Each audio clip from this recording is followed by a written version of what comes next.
climatique et d'environnement a abrité un colloque international sur le thème Regard croisé sur les enjeux et perspectives environnementaux de changement climatique. Parmi les questions soulevées, l'érosion côtière et l'avancée de la langue salée en Casamance. À la fin du colloque, les universitaires se sont rendus à l'île de Carabane pour constater de visu les conséquences du changement climatique. Sur place, nous rejoignons Mabinta Diatta. Plus les années passent, plus les eaux maritimes dérobent nos côtes. Au niveau de la Casamance, surtout sur le long du littoral, l'érosion côtière hante le sommeil des populations chaque jour qui passe. D'où la nécessité d'agir. L'association des habitants des îles de la basse Casamance cherche désespérément des partenaires pour lutter contre l'avancée de la mer. L'ensemble des îles de la basse Casamance, un ensemble de 21 villages insulaires qui sont aujourd'hui tous menacés par la problématique du changement climatique. Et le Diola, on le connaît pour l'agriculture.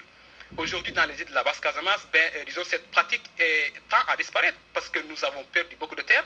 La population est en train de se battre pour récupérer ces terres, mais les moyens ne suivent pas. Quand nous avons ces changements climatiques qui occasionnent notamment une réduction des pluviométries, donc il y a très peu d'infiltration et que les sources d'eau principalement utilisées par la population sont menacées. Dans les îles de la basse Casamance, que ce soit à Carabane, à Djogé, à Hilol, à Hitou, à Nyomoun, à une certaine période de l'année, mais la population consomme de l'eau qui est quasiment salée.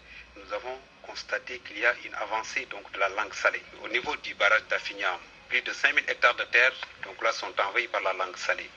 Et cela est lié à l'effet combiné du déficit pluviométrique, mais aussi du non-fonctionnement du barrage d'Affinia. Donc là, au niveau aussi des îles, nous avons constaté qu'il y a aussi une avancée de la mer. Voilà autant d'indicateurs des modifications des conditions climatiques. Le colloque organisé par l'Université Assane Seck de Ziguinchor a défini des pistes de solutions et dégagé des perspectives face aux conséquences climatiques dans la localité. Des diagnostics de la situation ont été faits dans la zone sud et un peu partout. Je vais lancer une invite même à l'État, c'est que les conclusions de ce colloque soient quand même appliquées sur le terrain concrètement.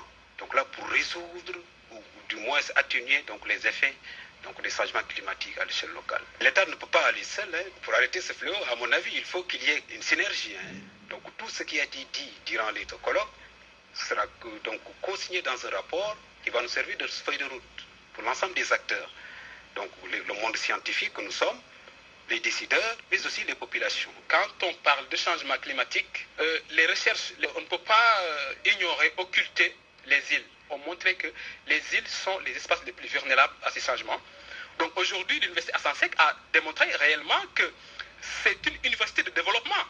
Parce que tout simplement, les problématiques de recherche qui sont abordées au sein de cette institution répondent à un besoin sur le terrain. Concernant la zone sud, au-delà de l'érosion côtière, l'avancée de la langue salée constitue également une préoccupation qui a conquis une bonne partie des terres cultivables, ce qui constitue une menace pour la survie des communautés qui en dépendent majoritairement.